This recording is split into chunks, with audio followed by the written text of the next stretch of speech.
Hello students, this is your science class. तो चलिए बच्चों, जो हमारा 11 चैप्टर चला हुआ है उसको कंटिन्यू करते हैं। बच्चों, लास्ट टाइम हमने इसके जो ये टॉपिक्स हैं ये कंप्लीट किए थे एटमॉस्फेरिक रिफ्रैक्शन के। तो इसके हम सेकंड कंसेप्ट की बात कर लेते हैं, जहाँ हमने कुछ रिफ्रैक्शन के फिनोमेना के थ्रू समझा था कि किस तरह से स्टार्स की जो पोजीशन है हमें वो चेंज दिखाई देती है।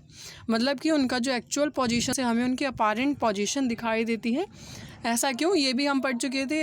थोड़ा बहुत इसको हमने डिस्कस किया था, वो एटमॉस्फेरिक रिफ्रैक्शन की वजह से। और जो बेसिक रीज़न था बच्चों इसका वो था रिफ्रैक्टिव इंडेक्स। यानी कि इस टॉपिक में हमारा पर्पज़ क्या था पढ़ने का, कि जब भी हम आई से मतलब कि अर्थ से हम देखते हैं कोई भी चीज़ ऑब्जर्व करते हैं, स्पेशली स्टार्स की अगर हम यहाँ बात करें, तो स्टार्स हमें जो नॉर्मल पोजीशन है उससे थोड़ा सा अपवर्ड यानी कि उससे थोड़ा सा ऊपर दिखाई देते हैं। ठीक है, तो चलिए इसके ऊपर बात कर लेते हैं। इसमें जो मेन रीज़न है बच्चों वो रिफ्रैक्टिव इंडेक्स है। अर्थ के एटमॉस्फेयर का जो टॉप टू बॉटम इंक्रीज़ होता है। अगर टॉप टू बॉटम हम जाते हैं, ये उल्टा हो गया, टॉप टू बॉटम अगर हम जाएंगे तो वो इंक्रीज़ होता है। तो जो लाइट आ रही है स्टार से हॉरिजन की तरफ वो ट्रैवल करती है रेयरर टू डेंसर मीडियम, और ये नॉर्मल की तरफ बैंड हो जाती है। ठीक है, यानी कि हमारा कुछ लाइट के चैप्टर का 10 चैप्टर का कंसेप्ट आ रहा है। तो एक बार हम बेसिकली समझ लेते हैं यहाँ कि रिफ्रैक्टिव इंडेक्स क्या होता है।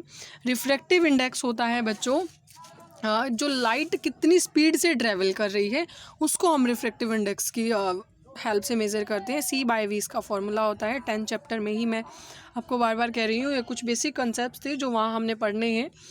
तो C/V यहाँ पर क्या है बच्चों, ये वैक्यूम के अंदर लाइट की स्पीड क्या है और मीडियम के अंदर स्पीड की वेलोसिटी क्या है वो हम यहाँ बात करेंगे। तो रिफ्रैक्टिव इंडेक्स से आप सिर्फ इतना समझ लें कि यहाँ हम मेज़र करने वाले हैं कि जो लाइट की स्पीड क्या रहेगी। तो इसी तरीके से बच्चों टॉप टू जब बॉटम वो आता है रिफ्रैक्टिव इंडेक्स हमारा इंक्रीज़ होता है, और इसी वजह से जो स्टार्स हैं हमें उनके एक्चुअल पोजीशन से वो थोड़ा ऊपर दिखाई देते हैं। ये भी इंपॉर्टेंट कॉन्सेप्ट है। Advance sunrise and delayed sunset, ये दोनों ही इसके साथ आते हैं। यानी कि हमें सनराइज़ सूर्योदय से पहले, ये भी हमने थोड़ा बेसिक सारे डिस्कस किया था लास्ट वीडियो में, कि जो हमें मतलब टाइम से पहले उसकी जो मतलब है ना रेडिशनेस दिखाई देती है, लालिमा सी दिखाई देती है, वो किस वजह से होता है। और सूर्यास्त के बाद भी हमें जो लालिमा सी दिखाई देती है सनसेट के बाद, वो ऐसा क्यों होता है। तो बच्चों जब सन हमारा बिलो द हॉरिजन होता है या अबो द हॉरिजन होता है तो उस टाइम पर क्या होता है, जो रेज़ हैं वो पास होती हैं रेयरर टू डेंसर मीडियम। यानी कि जब बिलो द हॉरिजन, सपोज़ करो आप यहाँ खड़े हो, जब भी आप सामने देखते हो तो आपको एक ऐसे सरफेस सा बना दिखाई देता है कि सनराइज़ यहाँ हो रहा है और सनसेट के बाद वो यहाँ इस तरह से चला गया। तो सनराइज़ होने से पहले सपोज़ करो ये सनराइज़ होने वाला है, तो आपको यहाँ हल्की हल्की रेडिशनेस पहले ही दिखाई देती है। आपको पता चल जाता है कि सनराइज़ यहाँ होने वाला है, यहाँ ऐसा कहीं नहीं है, मतलब कि जहाँ सनराइज़ होगा 2 मिनट पहले आपको अपीयरेंस उसकी दिखाई देना शुरू कर देती है। तो उस टाइम पर क्या होता है बच्चों, जो सन है वो हमें एक तो नॉर्मली उसका साइज़ भी थोड़ा बड़ा दिखाई देता है एक्चुअल पोजीशन से, और वो सारा किस वजह से होता है, हमारा रिफ्रैक्शन की वजह से ही ये फिनोमिना होता है। क्योंकि आप सिर्फ इतना समझे, जो हॉरिजन है, अर्थ का जो हॉरिजन होता है बच्चों, उसके पास जो लेयर्स हैं वो थोड़ा सा थिक होती हैं, और थिक लेयर्स हमेशा क्या करती हैं, जो वेवलेंथ है, हाई वेवलेंथ के कलर्स को वो वहाँ से रिफ्लेक्ट करेंगे, जिसकी वजह से हमें स्पेशली रेडिश कलर या फिर हल्का सा ऑरेंज कलर वहाँ पर हमें लाइट ऑरेंज दिखाई देगा। ओके, अगर हम बात करें यहाँ से एक और फिनोमिना हमारा लिंक होता है ट्विंकलिंग ऑफ स्टार्स, यानी कि तारे क्यों टिमटिमाते हैं बच्चों, वो भी हमें पता होना चाहिए कि भाई ये अच्छा पॉइंट सोर्स है लाइट का, और स्टार्स काफ़ी दूर भी होते हैं हमारे से, और फिज़िकल कंडीशन है जो अर्थ के एटमॉस्फेयर की हमें पता होना चाहिए, वो कांस्टेंट नहीं है। पता है ना कि एटमॉस्फेयर हमारा बदलता रहता है, चेंज होता रहता है। ऐसा तो नहीं है कि धूप है तो हर टाइम धूप, बारिश का मौसम है तो हर टाइम बारिश का मौसम, नहीं, फिज़िकल कंडीशंस चेंज होती हैं। और इसीलिए जो स्टार्स भी हैं हमें वो डिफरेंट डायरेक्शन में भी दिखाई देते हैं, और साथ में फ्लक्चुएशन भी दिखाई देती हैं। ये भी सारा बच्चों किसकी वजह से हो रहा है, रिफ्रैक्टिव इंडेक्स की वजह से और रिफ्रैक्शन की वजह से हो रहा है। ठीक है, तो मतलब बेसिकली अब मेरा बताने का पर्पज़ आपको क्या था, वैसे तो ये सारे ही टॉपिक्स हमने कल इसके अंदर यहाँ डिस्कस कर लिए थे, लेकिन मैं आपको ये यहाँ से समझाना चाहती हूँ कि इन सभी टॉपिक्स में अगर स्टार से रिलेटेड क्वेश्चन आता है, एडवांस सनराइज़ या डिलेड सनसेट से क्वेश्चन आता है, या आपका ट्विंकलिंग ऑफ स्टार से आता है, ये इस तरह के सभी क्वेश्चंस में जो रीज़न रहेगा वो आपका रिफ्रैक्शन का रीज़न रहेगा, उसको आप ज़रूर ध्यान से लिखें। ठीक है, उसके बारे में हम डिस्कस कर चुके हैं। ये कुछ क्वेश्चंस हैं बच्चों यहाँ पर, इनको भी देख लें एक बार। Why do planets not twinkle, यानी कि जो प्लैनेट्स होते हैं, जो हमारे ग्रह हैं, वो हमें क्यों टिमटिमाते हुए नहीं दिखाई देते। एक तो प्लैनेट्स हमारे बच्चों काफ़ी क्लोज हैं अर्थ जो हमारा प्लैनेट है उसके, और साथ में ही ये एक एक्सटेंडेड सोर्स की तरह, मतलब तारों की बजाय हमें थोड़ा सा बड़े दिखाई देते हैं, एक नज़दीक भी हैं इस वजह से। और साथ में ही अगर हम मान लें कि एक प्लैनेट में बहुत सारे large number of point size sources present है लाइट के, सपोज करो जैसे स्टार्स का मतलब लाइट है उनकी, तो अगर हम बात करें ये प्लैनेट के अंदर ही है ना बहुत सारे सोर्सेज प्रेजेंट है लाइट के, यहाँ सपोज कर लिया हमने, तो क्या होगा जो टोटल वेरिएशन होगी ना amount of light entering our eye, यानी कि जो सभी पॉइंट सोर्सेज की लाइट हमारी आँख के अंदर एक टाइम पर जब एंटर करेगी तो सभी पॉइंट सोर्सेज का जो एवरेज हम निकालेंगे बच्चों, वो क्या हो जाएगा इन सब का 0, और जिसकी वजह से जो इनका ट्विंकलिंग इफेक्ट है, टिमटिमाने का इफेक्ट है, वो नलीफाई हो जाएगा। मैं रिपीट करती हूँ एक बार और, अगर नहीं समझ आया तो। प्लैनेट को हमने एक मान लिया कि ये पॉइंट साइज्ड बॉडी है, कोई सोर्स मान लिया लाइट का, जिसके अंदर बहुत सारे जो मतलब पॉइंट साइज यानी कि बहुत ही माइन्यूट साइज़ के, बहुत ही छोटे साइज़ के यहाँ पर लाइट सोर्सेज प्रेजेंट है, और सभी लाइट सोर्सेज बच्चों लाइट एमिट करेंगे, और जब हमारी आँख इनको देखती है तो उस टाइम पर इन पॉइंट सोर्सेज का जो पॉइंट साइज सोर्सेज हैं लाइट के, इनका जो एवरेज है बच्चों वो 0 निकल जाएगा। 0 होते ही जो इनका इफेक्ट है वो क्या हो जाएगा, नलीफाई यानी कि ख़त्म हो जाएगा, जिसकी वजह से इनकी ट्विंकलिंग हमें दिखाई नहीं देती। अगर हम बात करें स्कैटरिंग इफेक्ट की, यानी कि लाइट किस तरह से फैलती है, किस तरह से मतलब स्प्लिट होती है, टूटती है, तो spreading of light in various directions by colloid particles. Colloid बच्चों वैसे तो कोलिजन एक प्रोसेस होती है जहाँ पर बहुत सारे स्मॉल पार्टिकल्स आपस में टकराते हैं। कॉलॉइड पार्टिकल्स वही हुआ जो रेंडम डायरेक्शन में ना, रेंडम मतलब कि जिनकी कोई दिशा नहीं है, मूव कर रही है नॉर्मली इधर उधर, ठीक है, तो वो कॉलॉइड पार्टिकल्स हुए। और स्कैटरिंग बच्चों इनवर्सली प्रोपोर्शनल है वेवलेंथ की, यानी कि जितनी ज़्यादा स्कैटरिंग होगी वेवलेंथ उतनी कम रहेगी, वेवलेंथ जितनी ज़्यादा बढ़ेगी उतनी स्कैटरिंग आपकी कम रहेगी, ठीक है। तो ये भी आपने नोट कर लेना है पॉइंट। और टिंडल इफेक्ट की अगर हम बात करें बच्चों, टिंडल इफेक्ट क्या होता है, जब भी हम लाइट को पास करें कॉलॉइड से, colloid its path becomes visible, यानी कि इसको आप ऐसे समझ सकते हैं, सपोज करो एक ग्लास है, इसके अंदर आपने पानी भर लिया और इसके अंदर आपने ना कुछ मतलब एक मिट्टी लगा लो या कोई और पार्टिकल्स आपने मिक्स की। आप वैसे तो आपको हो सकता है वो पार्टिकल्स अच्छे से विजिबल ना हो, लेकिन जब आप यहाँ से लाइट पास करते हो तो आपको ये सारे पार्टिकल्स विजिबल हो जाएंगे, दिखाई देंगे, उसी को हम क्या कहेंगे, टिंडल इफेक्ट हम कहेंगे बच्चों। नॉर्मली आप घर में रोशनदान है, जब वहाँ से मतलब सनलाइट आती है तो आप देख सकते हो उस रोशनदान से जो सनलाइट आ रही है उसकी वजह से ना आपको पार्टिकल्स काफ़ी विजिबल दिखाई देते हैं, बिल्कुल माइन्यूट पार्टिकल जो इधर उधर मूव कर रही हैं ऐसे, ठीक है। तो वो सारा भी आपका क्या रिप्रेजेंट करता है, एक टिंडल इफेक्ट। जैसे ये एग्जांपल दिया हुआ है, path of light becomes visible when light enters a dark and dusty room through a slit और वेंटिलेटर।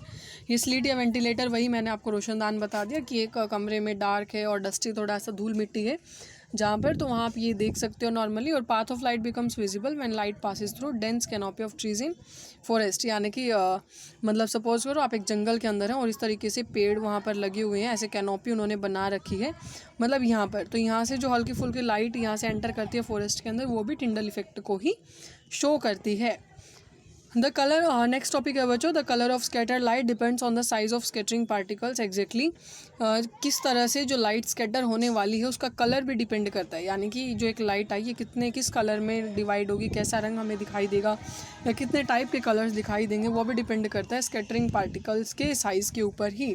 अगर बच्चों पार्टिकल्स का जो साइज़ है वो बहुत छोटा है तो जो स्कैटरिंग होगी ब्लू कलर की लाइट होगी, क्योंकि ब्लू कलर की जो लाइट है काफ़ी कम वेवलेंथ की होती है, शॉर्टर वेवलेंथ की।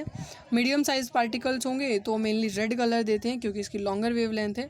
बहुत ज़्यादा लार्ज पार्टिकल्स होंगे तो वो हमें लाइट जो देंगे वो मतलब वाइट लाइट ही अपीयर होगी हमें बहुत ज़्यादा लार्जर पार्टिकल्स के केस में। जो वेवलेंथ है बच्चों, ये इंपॉर्टेंट है याद रखना, जो वेवलेंथ है रेड लाइट की वो 1.8 टाइम्स होती है ब्लू लाइट से, यानी कि 1.8 टाइम्स बड़ी होती है उसकी वेवलेंथ या ज़्यादा होती है, मल्टीप्लाई होती है ब्लू लाइट से, okay.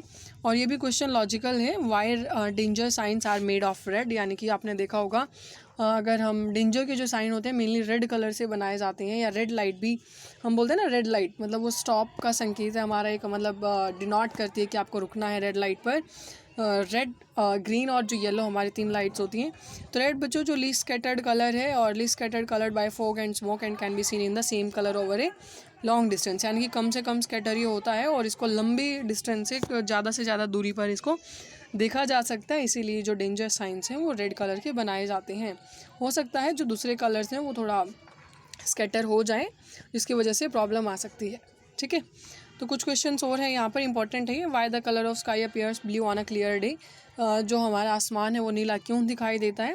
Because the upper layer of atmosphere contains very fine particles of water vapours and gases. क्योंकि बच्चों जो अर्थ के चारों तरफ ये एटमॉस्फेयर है, इस एटमॉस्फेयर की जो ये सबसे अपर लेयर होती है, इसके बहुत छोटे छोटे पार्टिकल्स यहाँ प्रेजेंट होते हैं, पानी के और बहुत सारी गैसेज के। तो जो पार्टिकल्स हैं बच्चों, ये काफ़ी ईजिली स्कैटर कर देते हैं जो लाइट यहाँ पर आती है। और वो लाइट जो ये पार्टिकल्स अभी जैसे हमने डिस्कस किया बहुत ही छोटे साइज़ के हैं। तो पार्टिकल छोटे साइज़ के होंगे, यहाँ हमने पढ़ा था ना अभी कि अगर पार्टिकल छोटे साइज़ के होंगे तो वेवलेंथ भी कैसे निकलेगी? कम शॉर्टर वेवलेंथ निकलेगी, और शॉर्टर वेवलेंथ है तो ब्लू कलर रहेगा। तो आपने समझ लेना है, इसी वजह से हमारा स्काई का कलर ब्लू होता है। किस तरह से स्काई हमें अपीयर होता है? एस्ट्रोनॉट इन द स्पेस और to a passenger of jet plane flying at high altitude. यानी कि जो आसमान है, अगर जो एस्ट्रोनॉट्स उन्हें देखें या जो पैसेंजर हैं जेट प्लेन में दिखाई देते हैं तो उनको कलर कैसा दिखाई देता है? तो बेसिकली हमें पता होना चाहिए कि वो थोड़ा डार्क कलर, ब्लैक कलर में दिखाई देता है आसमान। ऐसा क्यों? क्योंकि जो स्कैटरिंग है बच्चों वो ज़्यादा प्रोमिनेंट नहीं है काफ़ी हाई एल्टीट्यूड्स पे। मतलब जितनी ज़्यादा ऊंचाई होगी वहाँ स्कैटरिंग थोड़ा कम रहेगी, क्योंकि वहाँ पर पार्टिकल्स कम अमाउंट में प्रेजेंट होंगे। पार्टिकल्स ही कम होंगे तो लाइट भी तो कम स्कैटर होगी ना, कम मतलब स्प्लिट होगी light. Why clouds appear white, हमें जो बादल हैं वो भी वाइट क्यों दिखाई देते हैं? Because of water vapours.